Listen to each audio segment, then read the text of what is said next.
আসসালামু আলাইকুম। কেমন আছেন সবাই? আশা করছি যে যেখানে আছেন আল্লাহর রহমতে সবাই ভালো আছেন, সুস্থ আছেন। আমরাও আলহামদুলিল্লাহ আল্লাহর রহমতে বেশ ভালো আছি। আমি বিথি আপনাদের সবাইকে বিথিস বিউটিফুল ওয়ার্ল্ডে আরও একবার আমন্ত্রণ জানাচ্ছি আজকের ভিডিওটি দেখার জন্য। আশা করছি বরাবরের মতো আজকের ভিডিওটি আপনাদের কাছে ভালো লাগবে। যখন বাসায় বড় রসুন নিয়ে আসে তখন কিন্তু আমি এভাবেই খোসা ছাড়াই, এতে করে কিন্তু একসাথে অনেকগুলো রসুনের খোসা ছাড়ানো যায়। আর যখন ছোট রসুন আনে তখন কিন্তু আমি আবার অন্য প্রসেসে খোসা ছাড়াই। তো দুই রকম রসুনের জন্য দুই রকমের পদ্ধতিতে আমি খোসাগুলো ছাড়িয়ে নিই। আমি আসলে বলে দিই না যে বড় রসুন নিয়ে আসো বা ছোট রসুন নিয়ে আসো, যখন যেটা ভালো লাগে তখনই রায়ানের বাবা সেটা নিয়ে আসে, আর আমিও সেভাবে কাজগুলো করি। দেখতে পেলেন খোসাগুলো কিন্তু সব আর কি উঠে গিয়েছে। এখন দুই একটা খোসা আছে, এটা যখন একটু ভিজিয়ে রাখবো তখন আবার ডলা দিলে উঠে যাবে।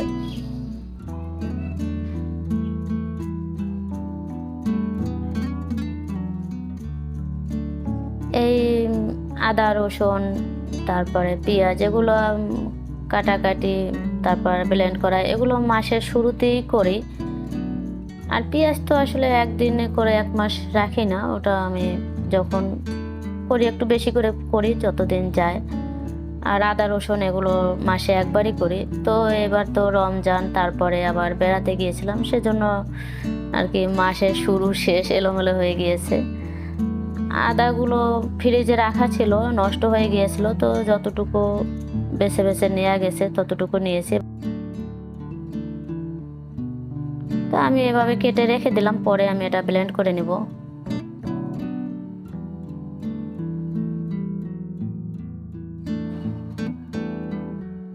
রায়ানের একটু পপকর্ন খেতে ইচ্ছে করলো, তো ওর জন্য পপকর্ন ভাজতেছি। আর পপকর্ন ভাজতে কিন্তু আমার খুব ভালো লাগে, কোনো ঝামেলা থাকে না, একটু তেল দিয়ে ঢাকনা দিয়ে ঢেকে রেখে দিলেই অটোমেটিক ভাজা হয়ে যায়। মাঝে মাঝেই আমি রায়ানকে পপকর্ন ভেজে দেই, শুধু রায়ানকে ভেজে দেই তা নয়, আমরাও খাই। তো কখনো সকালে মানে নাস্তা করার পরে ওকে ভেজে দেই, আবার কখনো বিকেলে ভেজে দেই। ও যখন বলে তখনই দেই, কারণ ও আসলে তেমন একটা খাওয়া দাওয়া করে না, তো সেজন্য যখন যেটা খেতে চায় সেটা আমি করে দেওয়ার চেষ্টা করি।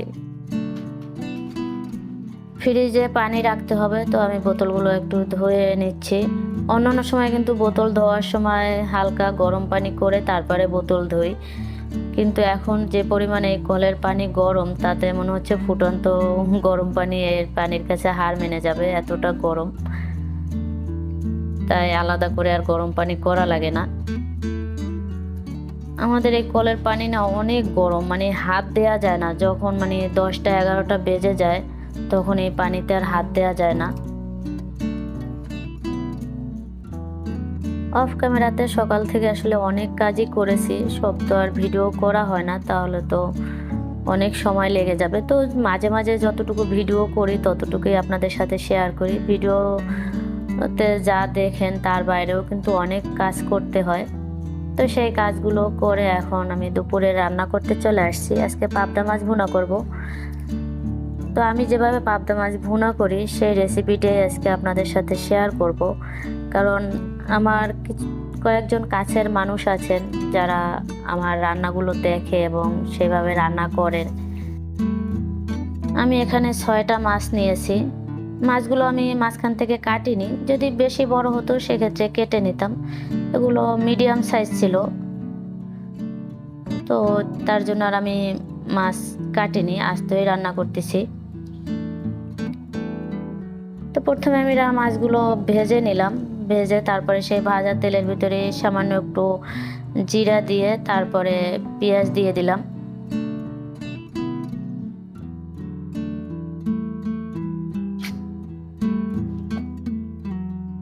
পেঁয়াজটা একটু হালকা করে ভেজে নেব, লবণ দিয়ে দিলাম, কারণ লবণ দিলে পেঁয়াজটা তাড়াতাড়ি নরম হয়ে যায়। তারপরে আদা রসুন পেস্ট দিয়ে আমি একটু পানি দিয়ে দিয়েছি। পানির পরিমাণটা একটু বেশিই পড়ে গিয়েছে।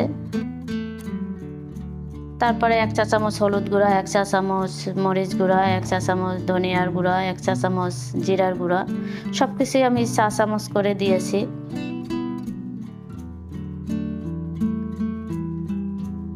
মশলাটা ভালোভাবে কষিয়ে নিতে হবে। কষানো হয়ে গেলে আমি টমেটো দিয়ে দিয়েছি। টমেটো দিয়ে আজকে পাবদা মাছ ভুনা করব। টমেটো দিয়ে আর বেশি নাড়াচাড়া করিনি, কারণ টমেটো তো সিদ্ধ হয়ে যাবে।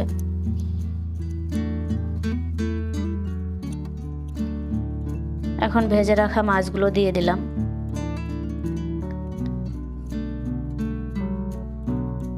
কিছু কাঁচামরিচ দিয়ে দিয়েছি। এভাবে যদি পাবদা মাছ ভুনা করা হয়, বিশ্বাস করেন অনেক মজা হয় খেতে। আর রায়ানের বাবা, তারপরে আমাদের আদিবা, ওরা তো এইভাবে যদি আমি পাবদা মাছ ভুনা করি, ওরা খুবই পছন্দ করে আর বলে যে মাছ খাওয়া লাগে না, ঝোল দিয়ে ভাত খাওয়া যায়। এই ছিল আজকে আমাদের খাবার মেনু, পাবদা মাছ ভুনা আর করলা ভাজি। আমার ভিডিওটি যারা এখনও দেখছেন কিন্তু একটি লাইক দিতে ভুলে গিয়েছেন, প্লিজ আমার ভিডিওতে একটি লাইক দিয়ে দিবেন, কারণ আপনাদের একটি লাইক আমার ভিডিওটি আরও অনেকের কাছে পৌঁছে দিতে সাহায্য করবে। আর আপনি যদি আমার চ্যানেলে আজ নতুন হয়ে থাকেন, তাহলে আমি রিকোয়েস্ট করছি আমার চ্যানেলটি সাবস্ক্রাইব করার জন্য। সেই সাথে পাশে থাকা বেল বাটনের অল অপশনটিও প্রেস করে রাখবেন, তাহলে আমি ভিডিও দেওয়া মাত্রই আপনার কাছে নোটিফিকেশন চলে যাবে। আর চাইলে আমার পরবর্তী ভিডিওটি দেখে নিতে পারবেন। যদি কাজটি অলরেডি করে থাকেন তাহলে আপনাকে অসংখ্য ধন্যবাদ। আমি এখন ছাদে আসছি। ছাদে চাদর শুকা দিয়েছিলাম, আজকে চাদর আর একটা কাঁথা ধুয়ে দিয়েছিলাম, তো সেটা নিতে আসছি। এসে দেখি ছাদে কিন্তু অনেক বাতাস। আমি এই যে শুকা দিয়ে রেখে গেছি, তা কিন্তু বাতাসে একদম এক জায়গায় হয়ে গিয়েছে। তারপরে শুকিয়ে গিয়েছে, কারণ যে রোদ আর বাতাস ছিল এতে আর ভিজা থাকে না, শুকিয়ে গেছে।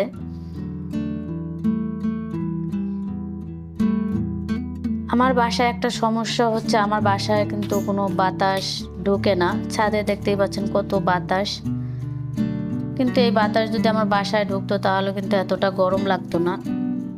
এক হচ্ছে ছাদের গরম, তারপরে তো রুমের ভিতরে কোনো বাতাস নেই, সেই গরম। রায়ানকে যখন পপকর্ন ভেজে দিচ্ছিলাম তখন দেখলাম যে পপকর্নগুলো কেমন যেন হয়ে গিয়েছে, তো সেজন্য রোদে দিলাম। আর এই যে মসুরের ডাল, এটাও আমি ধুয়ে তারপরে শুকাতে দিয়েছি, কারণ এই ডাল দিয়ে আমি ফেস প্যাক বানাবো। অনেকদিন পরে আজকে ছাদে আসলাম। ছাদে এখন আর বেশি একটা আসি না, কারণ ছাদে অনেক রোদ থাকে, বিকেলবেলা আসলেও রোদ থাকে, গরম লাগে। সন্ধ্যার দিকে রোদ কমে যায়, তো তখন আর এসে কি করব, সেই জন্য আর আসা হয় না। তো আজকে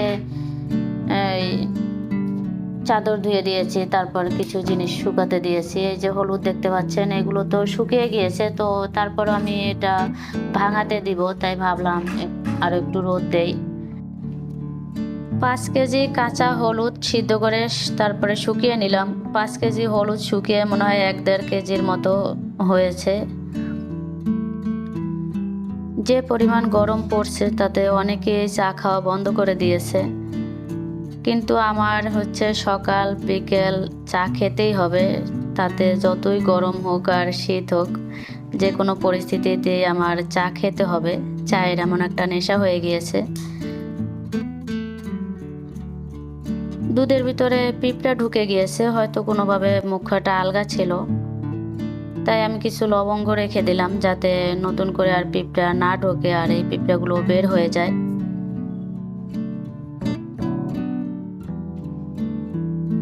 চায়ের কালারটা কিন্তু মাশাআল্লাহ অনেক সুন্দর হয়েছে, আর চাটা কিন্তু খেতেও বেশ ভালো হয়েছে। আর আমি কিন্তু চা বেশ ভালোই বানাই। যারা খেয়েছে তারা তো সবাই জানে যে আমার হাতের চা খেতে কেমন। আর রায়ানের বাবা তো এখন অন্য কোথাও দুধ চা খেয়ে মজা পায় না। সে শুধু বাসায় যখন আমি চা বানাই তখনই দুধ চা খায়, আর অন্য কোথাও সে দুধ চা খাবে না, রং চা খাবে, কারণ দুধ চা কোথাও খেয়ে সে মজা পায় না। রায়ানের বাবা অফিস থেকে আসার পরেই আমি সন্ধ্যার চা বানাই। সে যখনই আসবে তখনই বানাই, তার আগে বানাই না, কারণ চা বানিয়ে রাখলে কিন্তু সেটা আর খেতে ভালো লাগে না। তাই যখন রায়ানের বাবা আসে তখন চা বানিয়ে দুজনে একসাথে খাই। আর সকালের চা শুধু আমি একাই খাই, রায়ানের বাবা সকালে অফিসে যাওয়ার সময় চা খেয়ে যায় না। দুই বাপ ছেলে দরজা লাগিয়ে সুন্দর আরামে বসে আছে।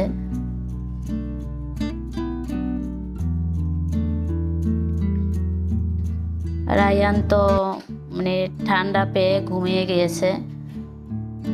রায়ানের বাবা অফিস থেকে আসার সময় পুরি আর মোগলাই নিয়ে আসছিল। রায়ানই আনতে বলছিল, কিন্তু ও তো রায়ানের বাবা আসার আগেই ঘুমিয়ে পড়েছে। আল্লাহর কাছে লাখ লাখ শুক্রিয়া যে এত গরমের ভিতরেও একটু হলেও শান্তিতে আছি। সারাদিনে কষ্ট করলেও সন্ধ্যার পরে আর কষ্ট করি না। সন্ধ্যার পরে এসি চালিয়ে তারপরে রুমের ভিতরে থাকি। রায়ান খালি গায়ে ঘুমিয়ে গিয়েছে, তো ওর গায়ে কাঁথা দিয়ে দিলাম। সারাদিন তো কাজের ভিতরেই থাকতে হয়, তাই তখন আর এসি চালানো হয় না। রায়ানের বাবা তো বলে যে কাজ শেষ করে এসির মধ্যে এসি চালিয়ে বসে থাকো, সেটা তো আর সম্ভব না, কারণ এসির মধ্যে থেকে বাইরে বের হলে মনে হয় যেন কি আগুনের মধ্যে পা দিয়েছি এরকমের। কি খাচ্ছ তুমি? বার্গার? ওইটা বার্গার? তোমার ঘুম শেষ? তুমি ঘুমাইছিলা? ঘুমের থেকে ওইটা এখন খাচ্ছ? মাশাআল্লাহ, কত সুন্দর লিখছে, তাই না? এটা কি লিখছো? এটা কি? এটা বি। আর এটা এ। সি লেখো তো। সি। এই যে সি লেখছি। এটা সি লেখছো? আমি কি পারবো না? না অবশ্যই এটা তো পারবে। আমার বাবা মা খেলা। এটা নাকি আমার ছেলের বাম হাতের খেলা। মাশাআল্লাহ, ঠিকই তো বলছে, এটা তোর বাম হাতের খেলা। এবার মাঝখান দিয়ে ছোট্ট করে, মাঝখানে ছোট্ট, হ্যাঁ পরে আবার নিচের থেকে দাও, নিচের থেকে, হ্যাঁ। মাশাআল্লাহ, এটা কি হয়েছে? এটা কি লিখছো? কি লিখছো বলো তো? ই। এই দুই, এই যে তারপরে এক দাগ। এটা কি হয়েছে? এটা কি লিখছো? এ। রায়ান ঘুম থেকে উঠে গেছে, ওকেও নাস্তা করে এখন একটু পড়াতে বসছি। রায়ানের বাবা আর আমি দুজনে মিলে ওকে লেখাপড়া শিখাই। আমার ভিডিওটি আপনাদের কাছে কেমন লেগেছে আমাকে কিন্তু কমেন্ট করে জানাতে পারেন। আপনাদের কমেন্ট পড়তে কিন্তু আমার বেশ ভালো লাগে। আজকের মতো ভিডিওটি আমি এখানেই শেষ করছি। আল্লাহ হাফেজ, আসসালামু আলাইকুম।